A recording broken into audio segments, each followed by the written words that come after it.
What is the biggest I shouldn't have said that moment you've ever had right after you said it? A few months ago, my dog goosed a woman in the park. She didn't actually pinch or bite her, just a wet nose up the back of her dress. She had never done that before, so I was just as surprised as the woman. I apologized profusely, and luckily the woman was cool about it. She had a dog with her too, so it was safe to assume she knew how weird dogs can be sometimes. Anyway, we are taking a bit, and I say, well, you know dogs. They like to put their noses in weird and foul smells. As soon as the word foul left my lips, I knew I should not have said that. The woman just gave me a look like, did you really just fucking say that? I made a quick and awkward exit shortly after that. Not my proudest moment.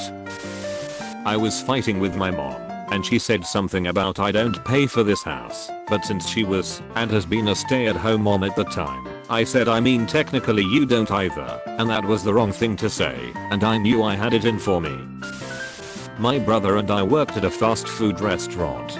The one type of new burger we served took 15 minutes to cook, though so often we would have to tell customers and suggest they find a table to wait if they were willing. Well, my brother was working cash and this person in a wheelchair decided to wait. My brother was like, it'll be a while for it to be done. I'll bring it to your table when it's ready. If you just want to take a seat, sir. I mean pull up a chair. I mean, shit. Thankfully the person had a good sense of humor, but holy shit, it was funny watching him put his foot in his mouth repeatedly. I saw some dumb 2007 meme that said, hey, man, thanks for not being a meth addict. I said it to my youth pastor cause I was a dumb teen.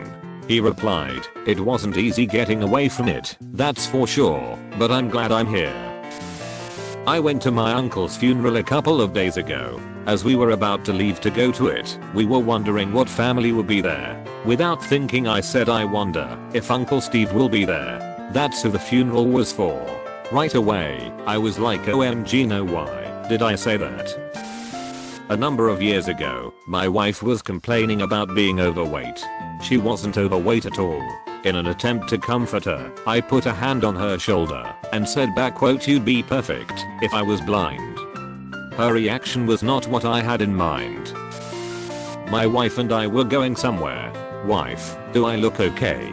She was wearing brownish capris, a light colored camisole, and a brownish shirt over it. I tried to come up with something cute and brown. Me, like a potato. It is now the basis for all clothing related questions. 20-ish years later. Wife, do I look like a potato in this? Was in high school working fast food. It was slow on the line, so me and the girl working were talking.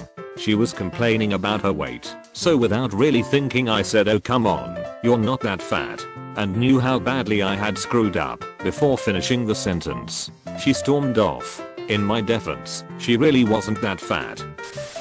I was in the car with my parents and my mom turned around and told me to put my seatbelt on. I responded by saying that I wouldn't, and I hoped I would die in a car crash or something to that extent. I don't remember the exact words I used, or why I even said it. The whole car went silent, as if the initial comment I made wasn't bad enough, as I painfully remembered that my father's first wife and unborn child were killed in a car accident on their wedding night some 40 years ago. I'm also her namesake. In my middle school music class we were studying the Underground Railroad. Our teacher asked us to name famous African Americans from the period. My hand goes up. Now, I had the image of Harriet Tubman in my mind.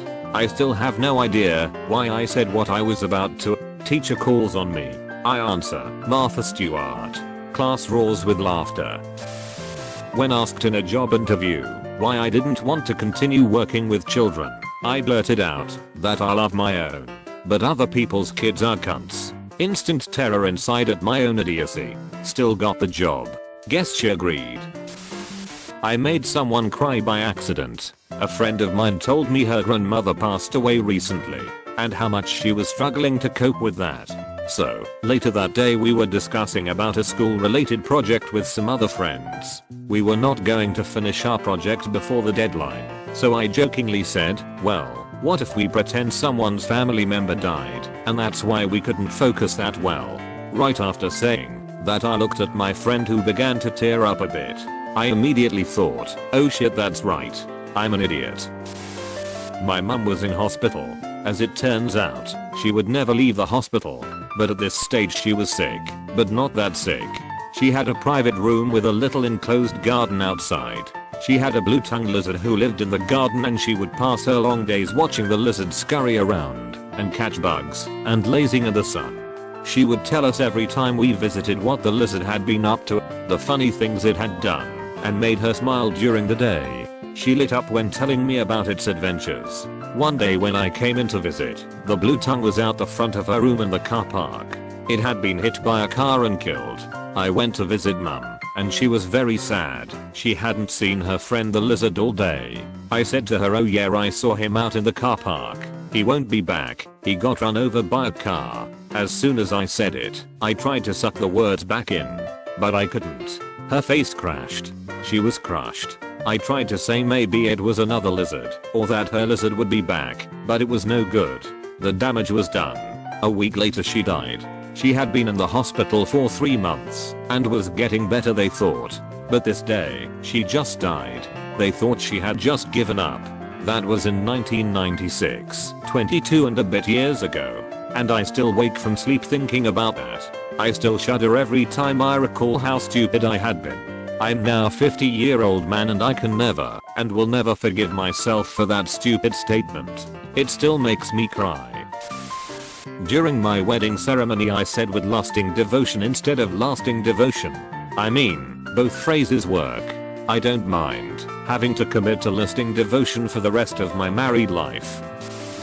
I was a groundskeeper at a school, and I was talking to a few students about my dog. They were asking all sorts of questions. I was trying to dodge their questions, but I let slip that what the dog is guarding is between Professor Dumbledore and Nicholas Flamel. Was standing behind the lady checking out at Walmart. She had several 40 to 50 can packs of Bud Light that she was buying. It looked like she was stocking up for something, so I asked, "Having a party?" She started at me for a second and said, "Nope, just a Tuesday." One of the more cringe-worthy episodes I've had with random people. Edit. Several people have brought up that she might have been messing with me. While I wish that were the case, it wasn't. There was more to the interaction, where I put my foot even deeper in my mouth, that told me that firmly wasn't the case. For another, I live in a fairly rural area where there's a decent amount of alcoholism. My boss gave me some really menial shit work to do when he knew I was too busy for it. He was being a lazy ass and didn't want to do it. I literally grabbed one of his hands and looked hard at it. He took his hand back and asked what I was doing. And I looked him dead in the face and said, "Your hands look fine." 3 other coworkers were there around and tried their hardest to not burst out laughing. Pretty much as I was saying it, I regretted it. Business school interview over Skype. They were very interested in a global conference I was helping organize and suddenly asked, "What would you do in the event of a terrorist attack?" Blanked out.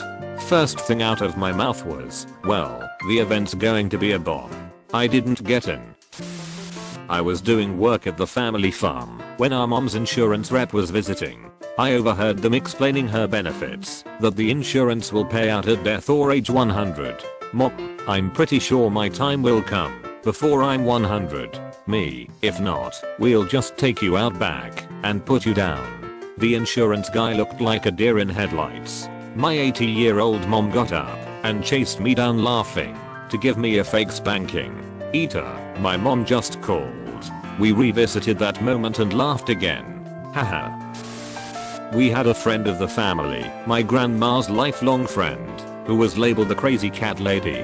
She had several dozen cats. Most were feral and lived outside, but occasionally she'd nurse and tame sick kittens when they came around, and they'd become inside cats. Most had feline AIDS and left snotty marks on the walls from the constantly sick cats sneezing on them.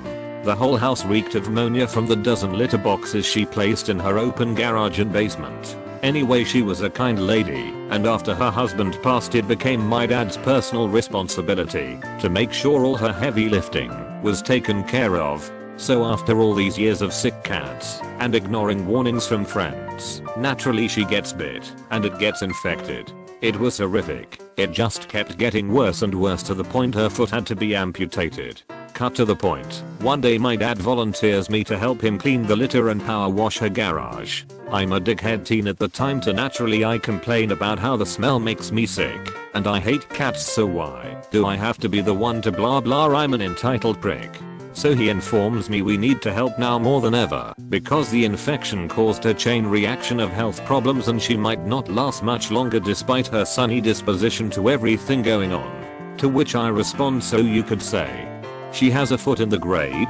I've never seen my dad look so disappointed.